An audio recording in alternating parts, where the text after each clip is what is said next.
invitado a otro de ellos, en este caso el representante de un importante gremio de la construcción, el arquitecto Robert Murillo. Él es director de la Cámara de la Construcción y delegado que hizo también el uso de la silla vacía en esta construcción de PUCS y PDOT, complejo proceso que se siguió en Cuenca. Bienvenido, arquitecto Murillo. Se ha dicho varias cosas sobre este documento, se ha hablado sobre la complejidad del documento, lo voluminoso, ha recibido el calificativo de latoso por parte del exalcalde de Cuenca, Fernando Cordero. Se coincide por parte de algunos actores que se han referido al tema de que es un documento de difícil aplicación inmediata por la cantidad de disposiciones transitorias, por la necesidad de crear reglamentos que no permitirán su aplicación hasta que estos estén listos, incluso planos, y se sugiere también un tratamiento discriminado, diferente a la participación ciudadana, con tiempos extremadamente limitados y posibilidades de exposición para unos y amplitud para otros. Se sugiere que la Cámara de la Construcción habría sido uno de los segundos, quienes habrían tenido una activa participación y amplitud del municipio para recibir y acoger sus propuestas. Bienvenido, le escuchamos. Buenos días, ingeniero Gustavo, muy amable por el espacio. Un saludo a todas las personas que nos escuchan a través de su prestigioso medio de comunicación y las personas que nos siguen a través de redes sociales. Creo que este debate del PDOT PUCS se conoció en el último año, pero este debate arranca hace 5 años, en donde que definitivamente habían posiciones diferentes y contrapuestas. Obviamente a nivel personal me tocó intervenir en este proceso como presidente del Colegio de Arquitectos por el lapso de 2 años.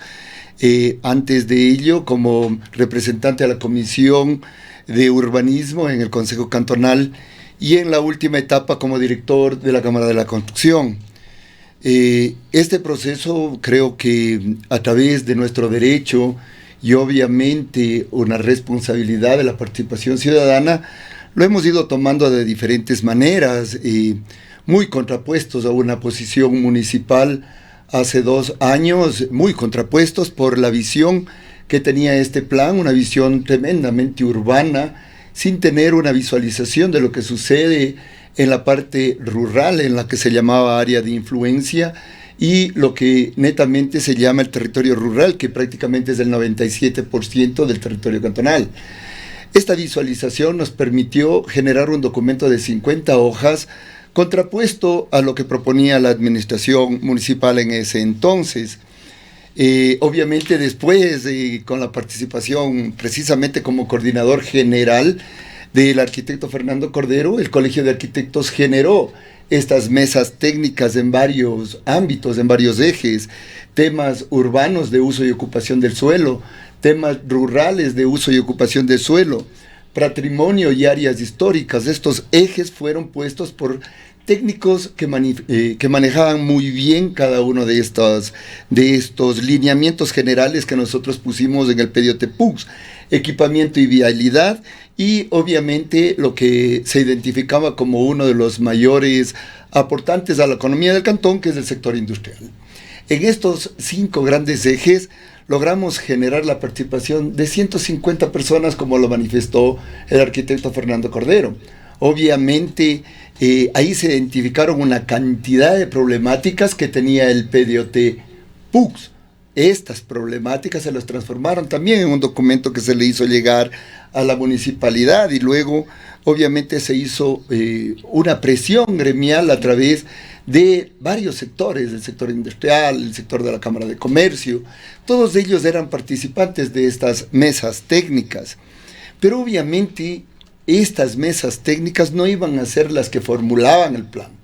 Las que formulaban el plan era la administración y el equipo técnico encargado para ello. Lo que nosotros creemos es que obviamente tuvimos muchísimas dificultades con la primera dirección de planificación de la administración del ingeniero Pedro Palacios. Tuvimos extremadas discrepancias porque identificábamos que no había nada sobre tratamiento hídrico, identificábamos que no había nada sobre tratamientos de control. Ahora, arquitecto Creo Murillo, que este grupo de expertos que fuimos aglutinando en estas mesas técnicas nos permitió ir generando una propuesta. Ahora, arquitecto Murillo, justamente sería importante conocer cuánto de toda esta participación realmente fue acogida por la administración municipal. Uno de los cuestionamientos que hacía el arquitecto Cordero, y hemos escuchado desde otros sectores también, es esta posibilidad de participar por una sola vez y la imposibilidad, por ejemplo, de hacer nuevas observaciones o réplicas, es decir, se podía hablar una sola vez y punto, y quizás ahí se iban quedando algunos vacíos y algunos temas de importancia que debían haber sido considerados por el equipo técnico. ¿Cuánto realmente considera usted que de todas estas observaciones y de toda esta amplia participación, entre comillas, se recogió efectivamente en esta planificación? Sí, yo creo que precisamente por ahí parten lo que se habla de documentos voluminosos. Yo creo que en primera instancia se generó un nuevo anexo de glosarios porque había una falta de terminología que no se identificaba en términos urbanísticos, porque una cosa es tener un glosario de definiciones, pero otra cosa de temas urbanísticos, como lo establece la Ley Orgánica de Ordenamiento Territorial, Uso y Gestión de Suelo. A ver, yo creo que uno de los principales cuestionamientos y debate que arrancó en este proceso es lo que hablaba el arquitecto Fernando Cordero, que es haber aumentado el área urbana. Yo creo que esa es la primera cosa que se acoge a través de los gremios. Yo creo que ahí fue un punto de discrepancia con el arquitecto, un urbanista reconocido, pero yo creo que la planificación del 2003 nos evidencia esa falencia a través de todo lo que sucedió. Nosotros teníamos una visualización aérea de lo que sucedió en el cantón y definitivamente tenemos una ocupación ya en donde no se define la línea entre lo urbano y lo rural. O sea, ustedes ven la expansión hacia Ricaurte, hacia Baños, etcétera. Entonces no se podía decir que se mantenga el límite urbano. Yo creo que se precautela el límite hacia las zonas de este cinturón verde donde es la autopista y se reduce esa área, pero obviamente se identifican también más de los 18 planes parciales hechos por la propia municipalidad. No es que se aumente el área urbana, sino los planes parciales que fueron hechos desde el 2003 hasta la fecha, hasta el 2022, se incorporan al área urbana precisamente porque ya son todas las condiciones urbanas que tiene vialidad, tiene transporte público, tiene agua potable, alcantarillado, y son zonas ocupadas por los mismos planes parciales realizados por la municipalidad. Se ajustó a la ciudad a una situación real que se está viviendo. Exactamente. Pero la ciudad creció sin planificación. Exactamente, pero ¿qué es lo que sucedió? Por ello la urgencia de una nueva planificación. Ahora, para redondear este tema, se habló muchísimo del tema del crecimiento de la mancha urbana, en contraposición con la necesidad imperiosa de mantener un cinturón verde en la ciudad. El tema ecológico, medioambiental es fundamental aquí en la ciudad de Cuenca. Por allí está la protección de los recursos hídricos y varios otros temas. Concluyen los dos invitados, a quienes ex invitados en esta radio, quienes hablaron en otras oportunidades, Mariana Durán y Fernando Cordero, de que lo que se ha hecho es duplicar el área urbana de la ciudad de Cuenca. Estiman de 7.000 a casi 14.000 hectáreas. Bueno, yo creo que el arquitecto Fernando Cordero tiene muy claro cómo se da este proceso. Está de 7.500, se aumenta estas áreas urbanas que yo le digo, pero se aumenta en términos de un manejo de lo que es urbano y de lo que es rural. Nosotros sabemos que hay 21 parroquias rurales, pero esas tienen sus centros urbano-parroquiales. Esas son las áreas que se van aumentando para tener un efectivo manejo de qué es lo que se puede hacer en ese territorio, y lo que se aumenta son 3.200 hectáreas de expansión urbana. Antes se llamaba área de influencia inmediata, un manejo totalmente desproporcionado. La LOTUS fue precisamente hecha, el primer superintendente de ordenamiento territorial fue el arquitecto Fernando Cordero. La LOTUS es precisamente un manejo integral de lo que debería ser la planificación del territorio nacional. Ahí te establece que tienes que hacer un área urbana, un área de expansión urbana y un área rural. ¿Por qué se delimita esta área de expansión urbana? Y eso hemos coincidido muchos de los urbanistas que estuvieron en estas mesas técnicas, es porque esa área de expansión urbana no se transforma en urbana, y ahí sí una imprecisión del arquitecto Fernando Cordero. Dice que en 12 años todo eso es urbano, eso no es cierto. Esa área de expansión urbana le genera a los municipios, a las administraciones próximas, a tener un área en donde que ya se va consolidando el territorio. Por ejemplo, en esta área de expansión urbana está previsto el tema de la zona industrial, pero justamente si no existiera esta área de expansión urbana no se podría generar, porque en los próximos 12 años no se puede cambiar la clasificación del suelo. Eso es lo correcto de la planificación. No pueden ser planificaciones de acuerdo a cada una de las administraciones y sus intereses políticos. Por ello, esta área de expansión urbana irá generando planes parciales. A ver, si aquí tenemos agua potable, alcantarillado, vialidad, etcétera, entonces ahí sí esas imprecisiones sí quisiera que se aclaren. Si me permite, arquitecto Murillo, antes de enredarnos en esta complejidad que nos puede derivar a muchas aristas, correcto, vale la pena responder a la pregunta de Rosana, ¿qué pasó con esos grados de participación? Y hay actores de diverso nivel y que representan a diferentes sectores que coinciden en esto de que esa silla vacía fue prácticamente un eufemismo, y lo dicen, hablamos de los importantes actores por lo que representan, por lo que han sido en su vida.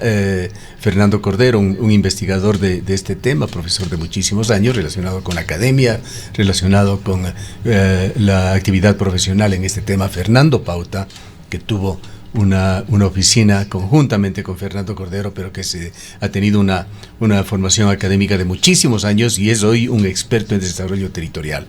Ambos coinciden en que no se dio oído, no se dejaron ayudar, dicen, pero la Cámara tuvo amplia apertura. ¿Qué hizo la diferencia para eso?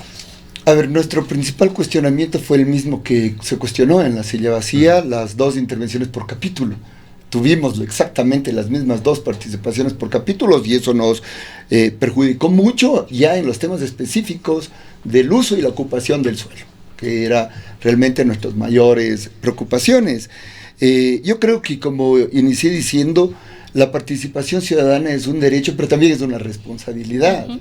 Nosotros pero buscamos quizás, los mecanismos la preocupación para que nuestras propuestas sean pero escuchadas quizás, por un, arquitecto, la preocupación pagado. Sí, quizás, arquitecto, justamente la preocupación no pasa solamente por el hecho de haber participado, de haber estado ahí, de haber expuesto las propuestas y las observaciones, sino más bien la inquietud es cuánto de esto realmente fue acogido, cuánto de esto realmente fue incluido e incorporado ya por la Comisión Técnica de la Administración. Rápidamente, precisamente por las consultas, de 98 propuestas que hicimos fueron acogidas 92. ¿Cuál fue el mecanismo? Por exactamente la participación. 98 propuestas, ¿por quién? Por la Cámara de la Cámara de la Construcción, del Uso y Ocupación, que ya es lo que nos competía a nosotros, a ver qué determinantes nos están dando en los PIT. Entonces, ¿qué es lo que nosotros hicimos para que estas propuestas sean acogidas? Talleres paralelos. Esa es la responsabilidad gremial. Nosotros hicimos talleres paralelos con los concejales, con nuevos grupos, con la misma dirección de planificación. Ahí encontramos unas falencias enormes en uno de los anexos que usted comentaba, normativa arquitectónica, que comentaba también Fernando. Ahí habían cosas que estaban basadas en la normativa de la construcción de 1978, cuando ya hay una norma ecuatoriana de la construcción del 2015. Ahí encontramos todas esas falencias y ahí aportamos, diciéndole, no, la normativa nueva dice esto. Ahí asomó un sector de discapacidades en estos propios talleres que hicimos en la Cámara de la Construcción, que se llamaba este grupo con capacidades especiales, y nos dijeron todo lo que ya se ha aprobado en esta temática. No es que nosotros somos expertos en todos los ámbitos y todas las materias. Ahí generamos estos aportes. talleres. Y obviamente se lo presentamos al Consejo Cantonal a través de un documento escrito. Y de ahí ellos iban cogiendo lo que consideraban que tenía su respaldo técnico y obviamente su respaldo legal. Así lo hicimos, a través de talleres participativos y en donde íbamos al debate y decían, estos son los acogimientos que se han hecho en los talleres. ¿Por qué esa participación limitada? Porque habían 64 representantes a la silla vacía. Y obviamente muchos de ellos, o algunos de ellos, queriendo hacer plataforma política. Yo respeto muchísimo el criterio del arquitecto Fernando Cordero. Es más, lo reconocimos recién en la Cámara de la Construcción como uno de los que cambió el tema de la planificación en el Cantón Cuenca. Pero nosotros no podemos quedarnos con 2 participaciones en la silla vacía. Nosotros asistimos de las 54 sesiones a 48 ¿Quiénes buscaban sesiones. Protagonismo político? Ahí habían actores. Ahí habían actores. Muy claro, arquitecto, porque de otra manera se cae en lugares comunes y se descalifica a todo el mundo. Sí, yo primero no quiero decir el tema de los nombres de los que jugaron, los que ahorita están siendo candidatos, ¿no? Candidatos a concejales, etcétera, y que fueron a 2 sesiones. A 2 sesiones de las 54. Hicieron su intervención y se retiraron. Y no volvieron al debate. Le ruego, ¿a quiénes se refiere? Es importante, porque hay muchos candidatos a concejales, muchos que han intervenido, y nadie puede adivinar a quién se refiere usted. Bueno, señor Gustavo, verifique quiénes estaban en los 64 representantes. Y yo creo que eso es parte de la investigación. Nuestro momento pero no si es político. Pero usted lo sabe, ¿por qué investigar? Usted es quien está trayendo como le digo, nosotros no somos actores políticos. Sobre la mesa. Sí, nosotros no somos actores políticos y eso es lo que nos ha diferenciado. Y por eso esa responsabilidad técnica. Nosotros somos técnicos y obviamente al hacer una propuesta técnica también hay propuestas que no fueron acogidas. Pero mantiene usted una buena relación con el alcalde, con la administración. Nosotros hemos tenido choques muy fuertes. Cuando teníamos el anterior director de planificación, usted me dirá cómo se llamaba. Bueno, usted también sabe quién fue el anterior director de planificación. Ahí tuvimos un choque muy fuerte. Inclusive nos ha ayudado en temas de visualizar cuáles eran las diferencias y era precisamente esa no visualización del sector rural. Lo otro, usted me dirá, por ejemplo, ¿qué intereses tienen los abogados en este tema? Y ahí sí, algunos abogados, no sé cuántos, pero ahí hay un fraccionamiento irregular que se está dando en el cantón. Y eso se visualizó. Imagínense háblenos de puntos. Esto lo hago en función del tiempo, del corto tiempo que tenemos. ¿Qué se decidió en cuanto a pendientes, por ejemplo? Que es un tema crucial que tiene que ver indirectamente con quebradas en la ciudad de Cuenca, con manejo de agua, incluso de aguas subterráneas, que tiene que ver además con la utilización real de terrenos, que se puede o no se puede por los riesgos que traen. Cuántos problemas hemos visto, incluso en ciudadelas aquí en la ciudad de Cuenca, construidos en lugares inadecuados. ¿Qué se decidió en el tema pendientes y a qué se refiere Mariana Durán con ciertas apertura excesiva? Ella sugiere que se habría dado, me imagino que en temas de altura, en la zona de la Ordóñez Lazo. Pero creo que es bueno, y ahí sí definitivamente es la formación profesional, ¿no? En la Ordóñez Lazo se daba hasta 15 pisos, se redujo a 9. O sea, ahí sí es definitivamente la falta de conocimiento y realmente debería conocer la normativa actual y qué es lo que se aprobó ahora. De 15 pisos se bajó a 9. Y precisamente por los conos de aproximación del aeropuerto. Entonces, creo que es una falta de información. Pero hay otras zonas de la ciudad donde sí se permite construcciones de más altura. La visualización de este PDOT-PUX es mantener la ciudad intermedia, es decir, su generalidad hasta 4 pisos, pero con mejores condiciones de ocupación. Hay sectores, por ejemplo, acá en el cuartel Cayambe, que se aumenta a 15 pisos, obviamente por su consolidación y por querer aprovechar mejor ese territorio, pero obviamente con determinantes complementarios, área de lote, frentes mínimos, etcétera. Por eso yo creo que el desconocimiento, creo que en normativa actual y en normativa que se está aplicando, y ahí fue uno de los discrepancias que teníamos al interior propio de la Cámara de la Construcción, porque no es querer liberar a Cuenca y decir hagamos 20 pisos por todo lado, eso no funciona. No funciona así porque ya es una ciudad consolidada, con vialidad, anchos de vías. ¿Qué es el movimiento de circulación vehicular? Entonces, ¿qué es lo que se pretendía? Que se obtenga el objetivo principal del plan, que es la densificación en las zonas urbanas. ¿De qué manera hacemos esto? Obviamente, en la planificación del 2003, se veía una ciudad en donde que tenías que tener predios tipo villas, retiros por todos lados, etcétera. Acá lo que se está haciendo es que los retiros laterales hasta 3 pisos ya no se den en algunos sectores de planeamiento y permita tener más unidades de vivienda por cada predio. Eso es lo que nos daría esta densificación real y una mejor utilización de los predios. Se mejoró la habitabilidad, me parece que era el término que utilizaban, del centro de la ciudad, preservando sus atributos de ciudad patrimonial. Sí, definitivamente para nosotros uno de los temas, y esto está en discusión. Ya fue aprobada en la anterior administración el primer debate del plan especial del centro histórico. ¿Qué es lo que se ha hecho? Hasta ahora seguimos discutiendo si este plan nuevo que está presentando se lo plantea, y ahí tiene que ser una responsabilidad de la Comisión de Ríos Históricos. Esperemos que así sea. Vayamos al tema pendientes. El tema pendientes definitivamente es una de las cosas que más hemos precautelado nosotros, principalmente como gremio. Tuvimos una preocupación enorme y nosotros generamos una comisión que se llama Comisión de Ríos de Cuenca.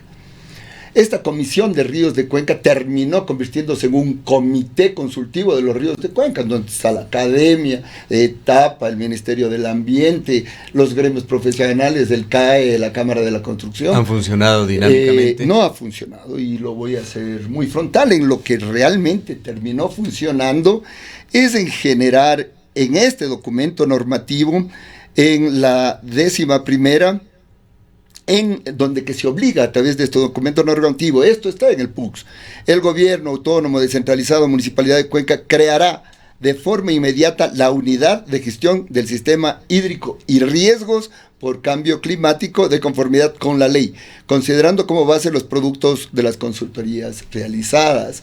Es decir, el logro principal fue la creación. La creación de esta unidad. A ver, nosotros sí creemos que únicamente no es el concepto de recarga hídrica, que también está aquí y se lo pone a través de lo que dice la Corte Constitucional, a través de lo que fue la consulta popular. Eso se lo hizo, que se lo ponga a través de justamente los grupos que participaron ahí, no solo nosotros, ahí participaron ambientalistas, etcétera.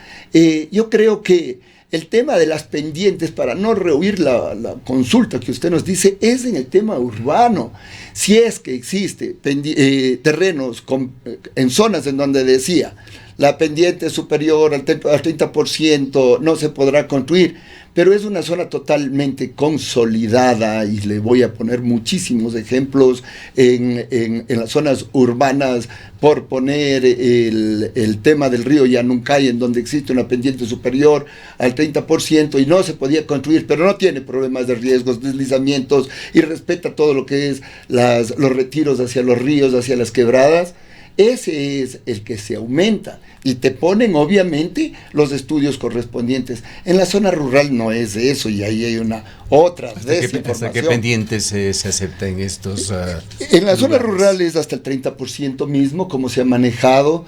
Y obviamente en la zona rural, estoy hablando de las zonas de expansión urbana, que es lo que ya hablamos de cuál es ese territorio que tenga las condiciones de habitabilidad, pero en la zona rural no se permite para absolutamente nada de esto. Yo creo que ahí viene la segunda parte del debate, en donde que fue la presión de las 21 juntas parroquiales para que se disminuya el tamaño del lote, ¿no? El tamaño del lote en las zonas rurales. ¿Qué es lo que sucedió en las zonas rurales desde el proyecto? Además del tamaño del lote, se menciona también el tamaño de la construcción que debe ir en el lote.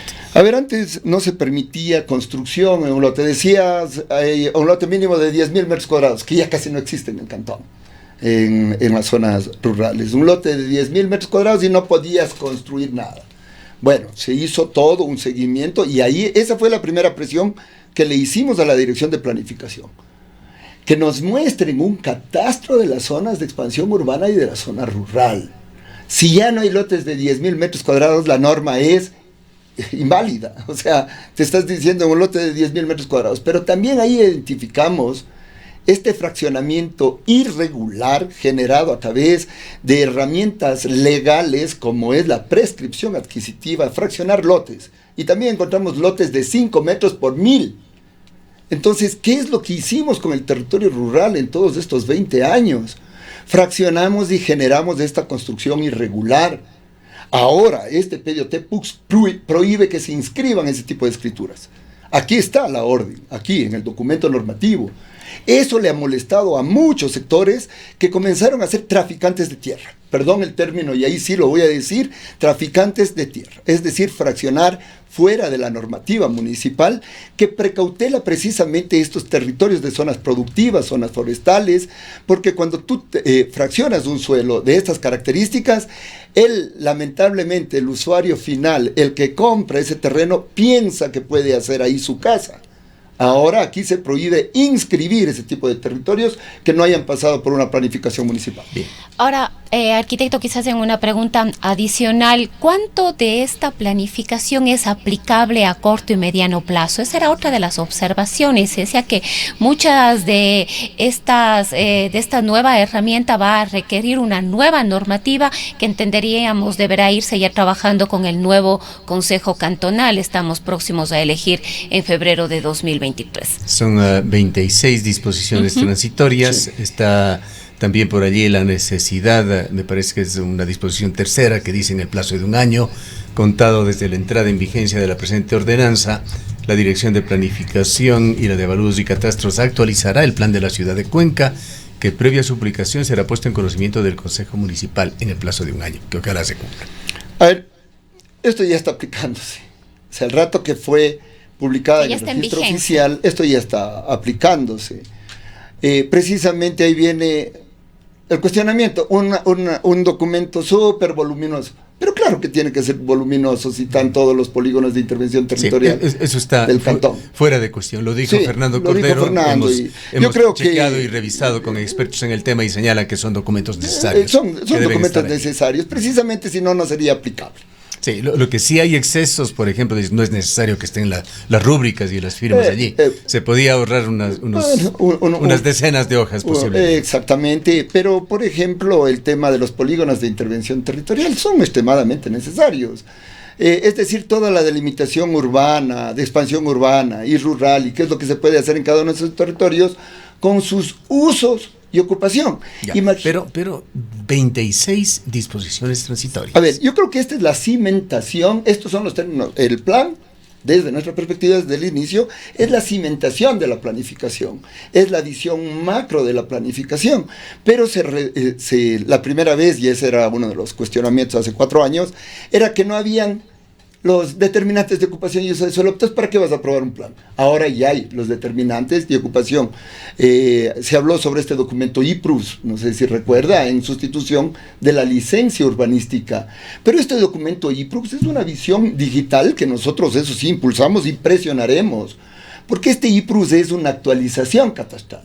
O sea, usted genera su documento de que pide los determinantes de ocupación y uso de suelo, carga con una información. Ahí el municipio pondrá, tiene afectación por redes de alta tensión, tiene por una calle planificada, por el retiro de una quebrada, por el retiro. Entonces, esta información queda cargada en un sistema digital y la próxima vez que usted solicite un IPRU sobre ese predio, ya no debería, esperemos que eso lo haga la administración, las próximas administraciones, ya no debería tener todo ese cargar de información, sino que sea un despacho inmediato. Nos hemos extralimitado en el tiempo y arquitecto Murillo, quisiera hacer una última pregunta.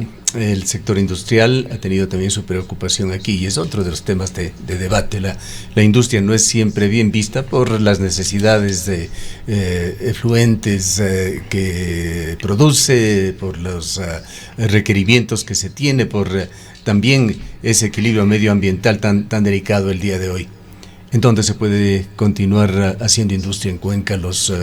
El parque industrial, tanto Chalyayacu, que tiene además más limitaciones aún al encontrarse aguas arriba de la ciudad, y el parque industrial de Cuenca se encuentran saturados. Precisamente también el sector industrial participó en la silla vacía.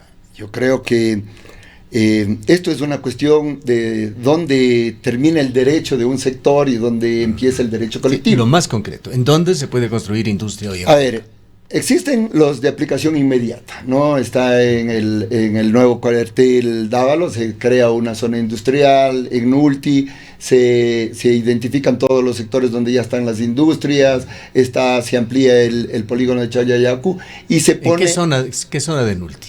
Porque de Nulti, hablar de Nulti... Son donde están ya industrias emplazadas actualmente, y ahí es donde que ya se lo identifica ese territorio como zona industrial, que antes no lo estaba, y estaba con temas irregulares, y le puedo pasar el archivo, ahí están, es que son bastantes, ¿no? Chayabamba, Ricaurte... exacto, hay zonas de Chayabamba, en Ricaurte ya se identifican las zonas de estas industrias, como Plastia Suay, que usted conoce lo que sucedió con Plastia Suay, pero estas ya se les identifica como zonas industriales de mediano impacto, pero el problema se radica en la nueva zona, en donde tiene potencial de suelo industrial, que se le identifica por el sector de Cumbe. Ahí viene la problemática, el derecho de uno sobre el derecho de otro.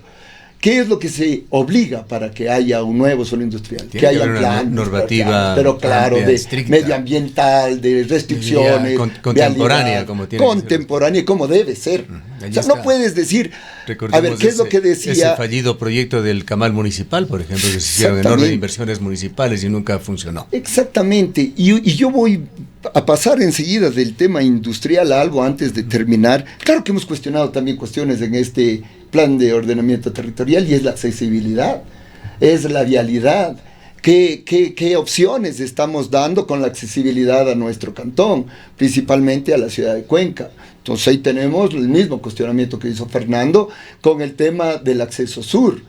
Creo que coincidimos con él que debió haber un análisis en el tema del acceso norte, pero sin que sea prioritaria la circunvalación norte por la problemática que podía generar en el tema precisamente de esa ocupación de expansión urbana, pero para eso hicimos talleres en la Cámara de la Construcción. Creíamos que se debía analizar mucho más a profundidad si es necesario o no la circunvalación norte, y si no era necesario, ¿cuáles son las alternativas que está dando este plan? ¿Queda como imprescindible la nueva circunvalación? Yo creería que no como imprescindible, pero sí como imprescindible la conectividad entre las 21 parroquias de una manera adecuada. Lamentablemente no podemos dedicar más tiempo. Habrá otras oportunidades sin duda, porque es un tema que se seguirá debatiendo con seguridad, por lo menos en este medio de comunicación. Gracias por su presencia. Y solo para terminar, licenciado, la ordenanza era obligatoria. Yo creo que la planificación se veía y es un inicio, y que debe, ojalá, seguir fortaleciendo a través de todas estas disposiciones transitorias. Muchas gracias por el espacio. Han escuchado al arquitecto Robert Murillo, él es director de la Cámara de la Construcción. Son las 8 horas.